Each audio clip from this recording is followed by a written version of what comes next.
नमस्कार, स्वागत है आपका। मैं हूं गौरव के पांडे। लीगल पॉइंट में आज बात समाज में फैली भ्रूण हत्या की प्रथा की करेंगे। कैसे भ्रूण हत्या को समाज से मिटाया जा सकता है, कैसे भ्रूण हत्या के कानून का फायदा मिल सकता है समाज को।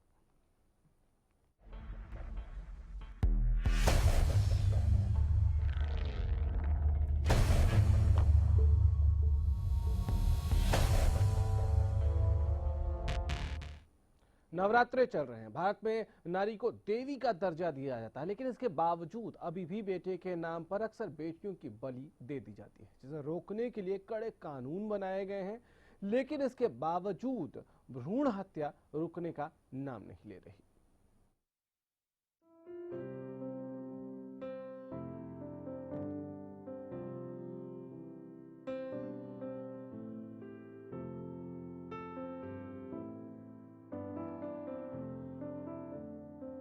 प्राचीन समय से महिलाओं को भारत समाज में अपने परिवार और समाज के लिए एक अभिशाप के रूप में देखा जाता है।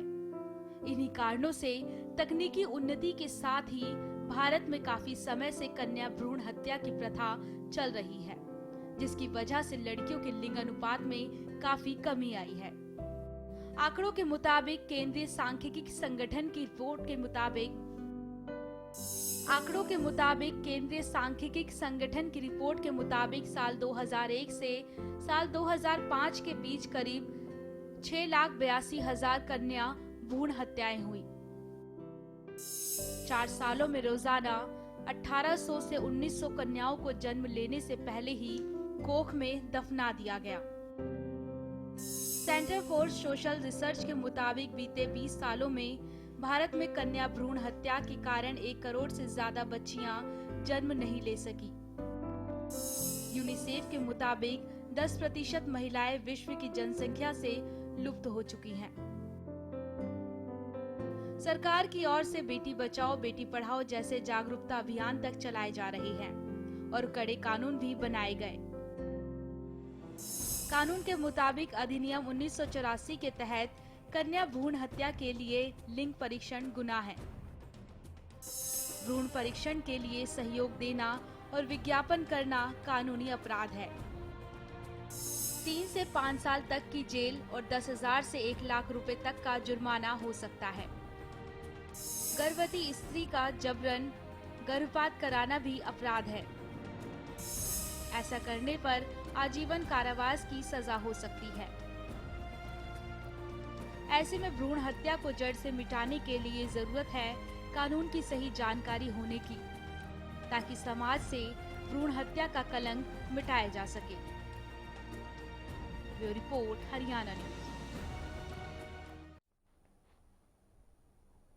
भ्रूण हत्या, इस भ्रूण हत्या को आप 2 हिस्सों में भी बांट सकते हैं। एक तो नॉर्मल भ्रूण हत्या, दूसरा कन्या भ्रूण हत्या। आज हम स्पेसिफिकली कोशिश करेंगे कि ज्यादा फोकस जो रखें वो कन्या भ्रूण हत्या को लेकर ही रखें। और इस पर हमारे साथ चर्चा करने के लिए, इसके लीगल एस्पेक्ट्स हमारे साथ शेयर करने के लिए सुरेंद्र चौरान जी हैं हमारे साथ स्टूडियो में, अधिवक्ता हैं। सुरेंद्र जी, बहुत स्वागत है आपका। सुरेंद्र जी, भ्रूण हत्या, इसके लिए किस तरह के कानून हैं हिंदुस्तान में? भ्रूण हत्या के लिए गौरव जी, जैसे पहले तो ये पता चले, जैसे आपने बताया कि कन्याओं का भ्रूण हत्या ज़्यादा होता है, तो उसमें पहले तो ये देखा जाएगा कि वो पता कैसे चलेगा कि ये कन्या है और इसकी भ्रूण हत्या की जाए। जो करने वाले हैं उसमें पहले उसका डायग्नोज किया जाता है, उनका अल्ट्रासाउंड किया जाता है और उसमें देखा जाता है कि जो बच्चा पैदा होगा वो जो है कन्या है। तो देहात में, शहरों में भी ऐसी इच्छाएं होती हैं कि उनको बेटा हो बेटी के बजाय। लेकिन मैं थोड़ा सा इसको करेक्शन करूंगा कि आज वो स्थिति नहीं है जो पहले जो स्थिति थी। पहले बेटे को प्रेफर करते थे, कम से कम जो एजुकेटेड फैमिली हैं उनमें आजकल ऐसा नहीं होता कि वो बेटे को प्रेफर करते हैं, वो बेटी को उससे भी ज़्यादा प्रेफर करते हैं। और पीछे जो हमारे समाज में जो अचीवमेंट रही है, आप लोगों ने देखा होगा, वो चाहे खेल का क्षेत्र है, वो चाहे पढ़ाई का क्षेत्र है, वो चाहे सर्विसेज का है, वो कन्याएं ही, लड़कियां ही लड़कों से आगे निकल रही हैं। तो आजकल जो है एजुकेटेड फैमिलीज में ऐसा नहीं है, फिर भी दूर दराज देहात में ऐसी भावनाएं हैं कि बेटी नहीं बेटा पैदा हो, और कई बार डिस्प्यूट भी इस बात को लेके आते हैं कि जी इनको बेटी पैदा होगी इसलिए मुझे जो है घर वाले पसंद नहीं करते। तो जो डायग्नोज करवाते हैं वो प्री नटल डायग्नोस्टिक टेक्निक जो है वो एक एक्ट है 1994 का, उसमें उसको बैन किया है कि कोई भी इस तरह का सेक्स डिटर्मिनेशन का, जिससे ये पता चले कि ये लड़की है या लड़का है, इस तरह का टेस्ट कोई नहीं करेगा, इस पे बैन लगाया गया है। और यदि इस तरह का कोई टेस्ट करता है, उसके सेक्शन 6 में, सेक्शन 22 में ये बैन लगाया है कि ना तो इस तरह की कोई एडवर्टीजमेंट देंगे वो कि हम यहाँ पे इस तरह के सेक्स डिटर्मिनेशन के बच्चे का लिंग बताने के लिए हम यहाँ टेस्ट करते हैं, और ना ही इस तरह का कोई टेस्ट करेंगे। यदि वो ऐसा करते हैं तो उनको 3 साल तक की सजा और 10,000 रुपये जुर्माना इस एक्ट में प्रोविजन है, उनको लगाया जाएगा। ठीक है, अमरीश जी हैं हमारे साथ इस वक्त फोन लाइन पे। अमरीश जी बोलिए। नमस्कार सर। नमस्कार सर, मैं ये जानना चाहता हूँ कि भ्रूण हत्या जो लोग करते हैं उनके खिलाफ क्या क्या कानूनी कार्रवाई हो सकती है? भ्रूण हत्या में कोई भी मिसकैरेज होता है, कोई भ्रूण हत्या की जाती है तो उसमें मेन जो बड़ी सजा है वो आईपीसी में मेन सजा है, उसमें सेक्शन 312 और 313 और 315 इनमें प्रोविजन है कि उनको उम्र कैद तक की सजा हो सकती है। उम्र कैद तक की सजा हो सकती है।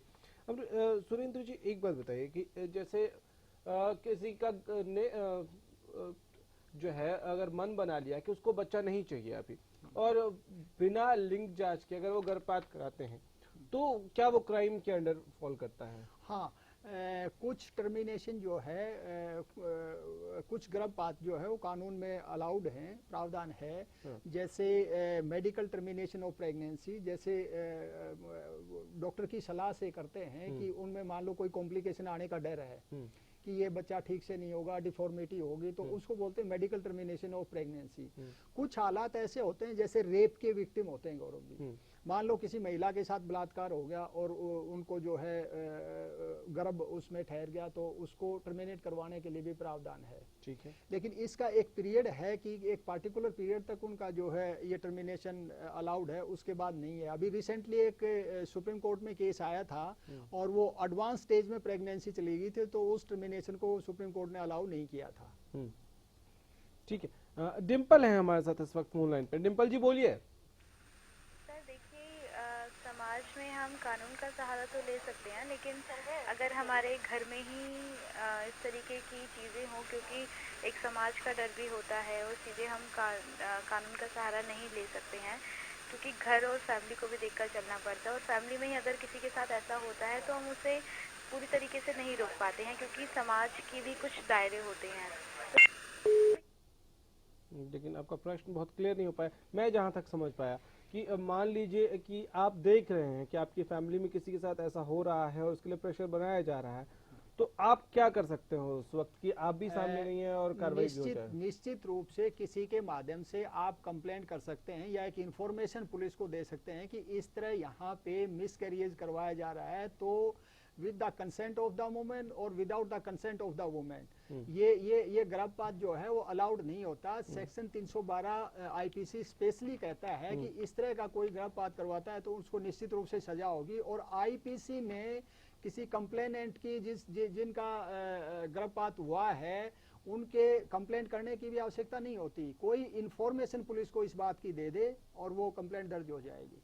अच्छा, मतलब सिर्फ इन्फॉर्म करना है पुलिस को, लो कंप्लेंट दर्ज हो जाएगी, पुलिस को कार्रवाई करनी पड़ेगी। कोई भी क्रिमिनल ऑफेंस है वो इन्फॉर्मेशन ही पुलिस को जानी चाहिए, उससे एफआईआर दर्ज होती है। ठीक है, जो हम चर्चा कर रहे थे सुरेंद्र जी कि किस किस हालात में गर्भपात जो है वो कराना अलाउड है। जैसे कई बार होता है कि कोई कपल है और उनके बीच में संबंध बना और वो नहीं चाहते हैं कि उनको भी बच्चा चाहिए, तो क्या वो एडवांस स्टेज में पहुंचने से पहले गर्भपात अगर कराते हैं और लिंग डिटर्मिनेशन नहीं करवाते हैं तो क्या वो अलाउड होता है? हाँ, ये जो है अप टू 12 वीक जो है ये प्रेगनेंसी टर्मिनेशन अलाउड होती है। और इसके बाद जो है एडवांस स्टेज स्टार्ट हो जाती है, उसके बाद अलाउड नहीं होती है। अच्छा, 12 वीक्स उसमें स्वेच्छा से, चॉइस से जो है प्रेगनेंसी की टर्मिनेशन करवा सकते हैं। ठीक है, मतलब तब तक ऐसा भी होता है कि शायद लिंग जो है वो आप नहीं डिसाइड कर सकते हैं, इसलिए भी शायद ऐसा होता है। डेफिनेटली। चलिए, प्रिया है हमारे साथ इस वक्त फोन लाइन पे। प्रिया जी बोलिए। प्रिया जी, आवाज मिल रही है आपको? चलिए, फोन लगता है डिस्कनेक्ट हो गया। हम जब भ्रूण हत्या की बात करते हैं तो अभी जो सबसे ज्यादा चर्चा में है वो कन्या भ्रूण हत्या ही है, क्योंकि सेक्स रेशियो हमने देखा है कई स्टेट्स में गड़बड़ हो गए हैं, और खासकर हरियाणा की अगर हम स्पेसिफिकली बात करें तो यहाँ और ज्यादा बदतर हालात रहे हैं।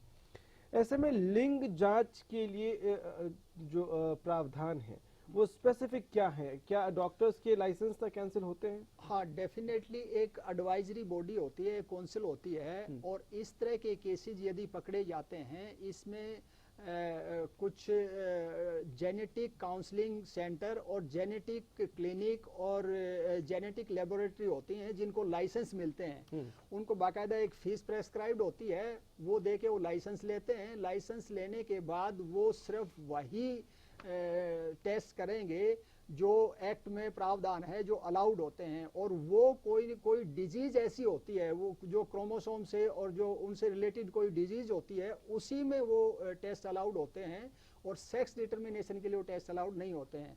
और सेक्स डिटर्मिनेशन की इस तरह की कोई एडवर्टीजमेंट वगैरह ये लैब दे देती हैं या क्लिनिक दे देती हैं तो इनका लाइसेंस रद्द हो जाता है और इनका प्रोसिक्यूशन होता है और सजा का प्रावधान होता है। इसमें 3 साल तक की सजा और 10,000 रुपए तक का जुर्माना, और यदि दोबारा ये करता हुआ वही क्लिनिक या डॉक्टर पकड़ा जाता है तो उसका लाइसेंस हमेशा के लिए कैंसिल कर दिया जाएगा।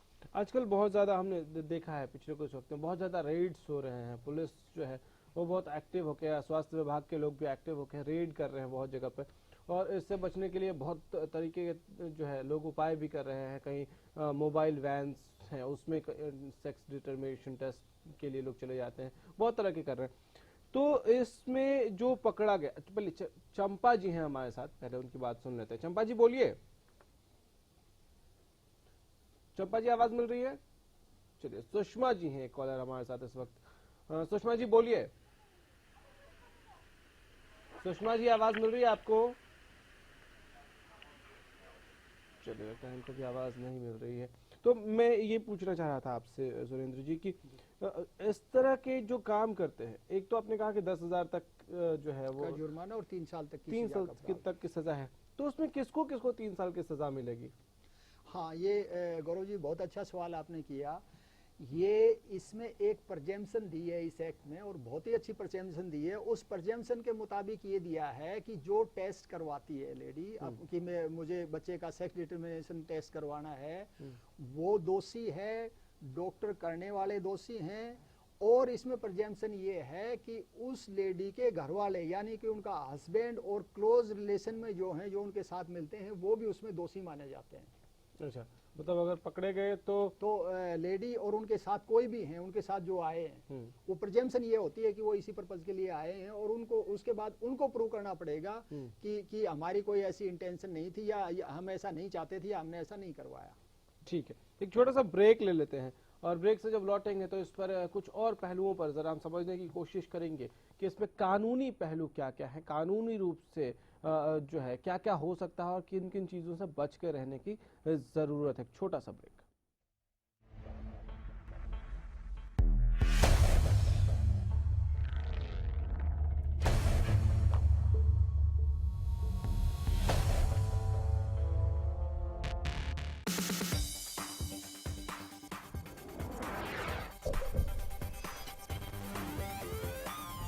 एराबॉल लुब्रिकेंट, इंजन में भर दे दम।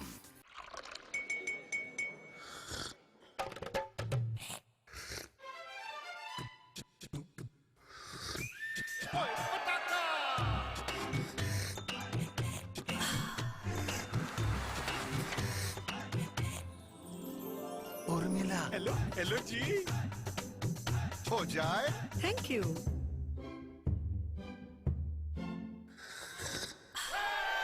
पताका चाय।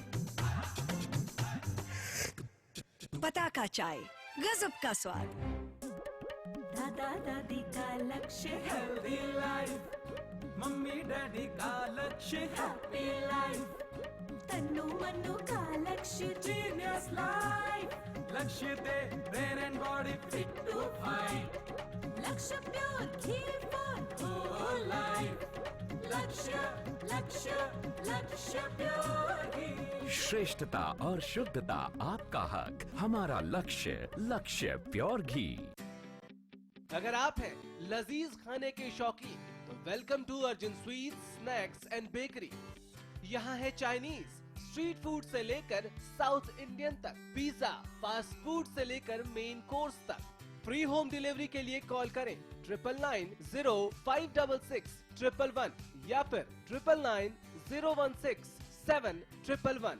हमारा पता है 17 Lakshmi garden, opposite Pataudi road, police चौकी, गुड़गांव। ओम नमो काम। ये जन्नत है अघोरियों की, गुरु गुरु स्वाहा। ये पावन धरा सुहागन की, देवी मुखी में वंशम गुरु। हर मूर्ति में कोई माया है। ओम नमो कामाक्षी। जहाँ भक्ति है हर पत्थर में, जहाँ आस्था है हर कंकड़ में, हर कंकड़ में जहाँ शंकर है। आरती श्री कामाख्या की। It's always you taking me through. I say the same old thing with you by my side. ये क्या हो रहा है? अगर कपड़े मैंने ही गंदे किए तो मैं ही धोऊंगा ना। मेरी वजह से आपकी सौफात क्यों खराब हो? वेल, मिस्टर खुद्दार, कपड़े तो साफ हो गए और आपकी सॉफ्ट हाथ अभी भी सॉफ्ट है। मैं भी ना यूं ही टेंशन लेता हूँ। लो, इसे भी आप साफ कर दो। कपड़े कलर्ड हो या व्हाइट, स्टेन्स की छुट्टी पक्की। कपड़े और हाथ वुश करे खुश। छोटा कोई काम नहीं जो लगन से करे वो पूरा, बड़े बड़े सपने हो पूरे, कोई न रहे अधूरा। खुद को कम ना समझना यारों, कम नहीं तेरी कोशिश, जो भी कर जी जान से कर, खुशियों की होगी बारिश। जीवन के सफर में जी जान लगा देने वालों का फोन जीवी। आपके सपनों का घर अब बना हकीकत। रेवाड़ी की सबसे सुंदर टाउनशिप गुरुटेक सिटी रेवाड़ी NH8 से 2 किलोमीटर से भी कम की दूरी पर। यहाँ है फ्री होल्ड प्लॉट्स और फ्लैट्स के इंडिपेंडेंट फ्लोर्स। आपके बच्चों के लिए sports complex, lush green park के साथ साथ आपकी फैमिली के लिए 24/7 सिक्योरिटी। हमारा पता है गुरुटेक सिटी, सेक्टर 25-26 गरही बोलनी रोड, रेवाड़ी। यदि आप अपने शहर में लालवट संस्थान से जुड़ना चाहते हैं तो अब लालवट संस्थान द्वारा तैयार किया गया लालवट तेल के लिए हर शहर में अपने डीलर बना रहा है, ताकि गुरुजी द्वारा बताए गए असली लालवट तेल बाजार में मिल सके। अभी लालवट संस्थान में बहुत से ऐसी शिकायतें मिल रही हैं कि बाजार में लालवट तेल नकली बिक रहा है। इसीलिए इसे रोकने के लिए लालवट संस्थान अपने हर शहर में डीलर बना रहा है। यदि आप लालवट संस्थान की डीलरशिप लेना चाहते हैं तो आप अपने शहर में लालवट संस्थान की डीलरशिप के लिए बात कर सकते हैं।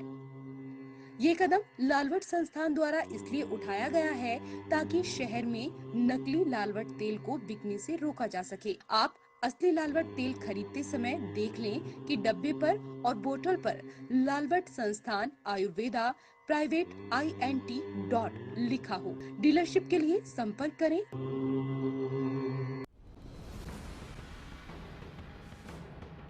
भारत की संस्कृति और सभ्यता को संजोए हुए धर्मनगरी कुरुक्षेत्र में समस्याएं काफी ज्यादा हैं। गांव में कुछ भी काम नहीं हो रहा जी, बस नहीं रुक रही हैं जी, लड़कियां बाहर पढ़ने जाओ जी।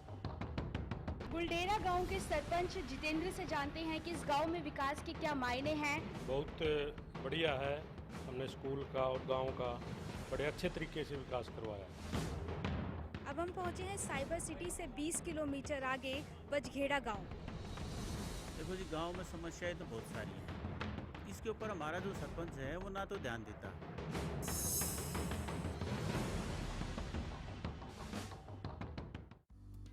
सिरसा में अब खत्म हुआ अंतर्राष्ट्रीय स्तर की शिक्षा का इंतजार।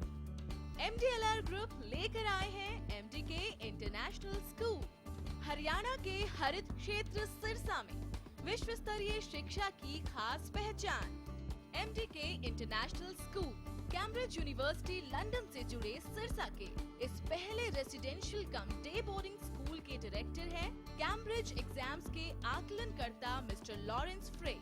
विश्व स्तरीय शिक्षा के साथ MDK स्कूल में है एयर कंडीशन कैंपस और दूसरी आधुनिक जरूरी सुविधाएं, पुस्तकों से परिपूर्ण लाइब्रेरी और एक स्पेशियस कैफेटेरिया जिसमें बच्चों के लिए मिलेगा हेल्दी खाना।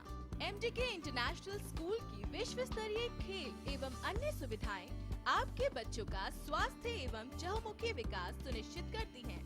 तारकेश्वरम धाम के नजदीक रानिया रोड सिरसा में। अधिक जानकारी के लिए संपर्क करें।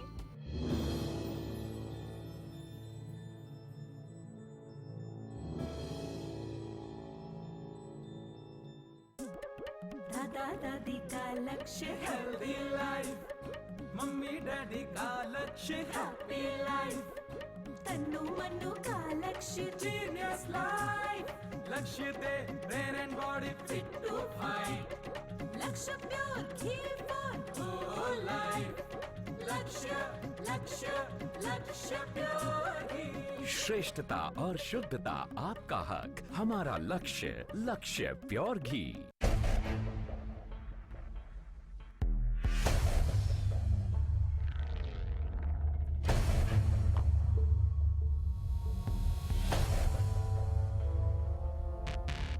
ब्रेकवार लीगल पॉइंट में एक बार फिर से आपका स्वागत है। सुरेंद्र स्योराण जी हमारे साथ इस वक्त स्टूडियो में मौजूद हैं, मशहूर अधिवक्ता हैं।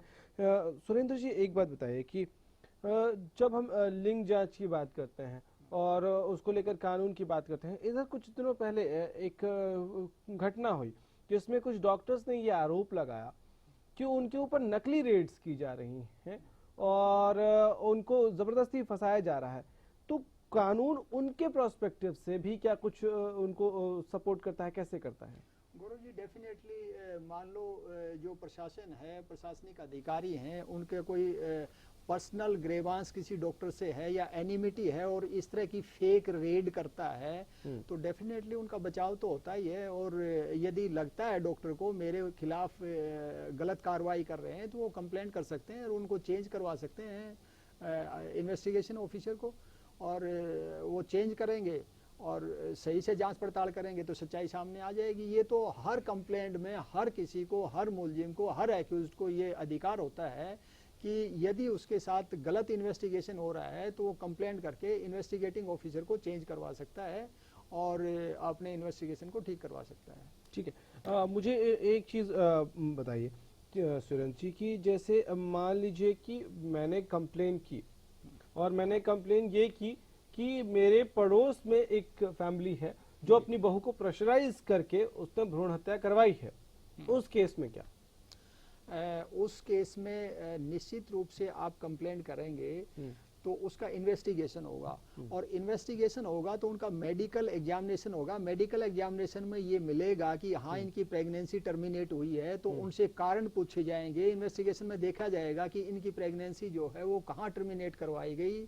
पहले तो यही एस्टेब्लिश करेंगे कि हाँ प्रेगनेंसी टर्मिनेट करवाई गई, उसके बाद ये पूछा जाएगा कि कहाँ टर्मिनेट करवाई, उसके क्या रीजन थे। जब इन्वेस्टिगेशन होता है तो गौरव जी उसमें सच्चाई आ जाती है, क्योंकि वो पूछते हैं तो निश्चित रूप से मुलजिम एक्यूज को छुपाने की कोशिश करेगा और जहां भी छुपाने की कोशिश करते हैं वहीं पे सस्पिशन हो जाता है, वहीं पे शंका हो जाती है और उस पे इन्वेस्टिगेशन करते हैं तो वो चीजें कंफर्म हो जाती हैं। ठीक है, जिसने कंप्लेन की, क्योंकि हरियाणा में खास तौर से अगर हम बात करें तो ये बहुत ज़्यादा है और इसलिए यहाँ अवेयरनेस भी सरकार जो है अपनी तरफ से चला रही। जिसने कंप्लेन की, क्या उसका नाम गोपनीय रखा जाता है या उसको फिर सामने आना पड़ता है? यदि कंप्लेनेंट ये चाहता है कि मेरा नाम ना आए तो निश्चित रूप से कोई भी पुलिस ऑफिसर अपनी तरफ से कंप्लेंट दर्ज करवा देगा कि मुझे इन्फॉर्मेशन मिली, और यदि सामने आता है तो कोई दिक्कत ही नहीं है। नहीं भी आना चाहता है तो वो खाली इन्फॉर्मेशन देके कह सकता है कि जी मैं नहीं आना चाहता, तो उसकी जो है आइडेंटिटी को कंसील करेंगे, उसको सेफ गार्ड करेंगे उसका। चलिए सुरेंद्र जी, बहुत शुक्रिया आपका वक्त देने के लिए, हमारे साथ स्टूडियो में आने के लिए बहुत शुक्रिया आपका। लेकिन बेटियों को बचाना है अगर तो ये कानून की जरूरत मेरे हिसाब से पड़नी नहीं चाहिए, क्योंकि अगर आप माँ हैं या बाप हैं या दादी नानी कोई भी हैं, तो जरा सोच कर देखिए कि जिस बच्चे को मारने जा रहे हैं या जिस बच्ची की हत्या करने जा रही हैं, वो कल को साक्षी मलिक बन सकती है, वो कल को कल्पना चावला बन सकती है, वो कल को कोई भी बड़ा नाम हो सकती है, जो लड़की होते हुए भी न सिर्फ अपने माँ बाप का, अपने मोहल्ले का, अपने शहर का, अपने राज्य का, पूरे देश का मान बढ़ा सकती है। तो लड़कियों पर भी विश्वास करना आपको शुरू करना होगा, और कानून वैसे तो है आपकी मदद के लिए, लेकिन उसके शरण में जाने की जरूरत ना पड़े, ऐसा समाज बनाने का संकल्प आपको लेना होगा। फिलहाल इतना ही, नमस्कार।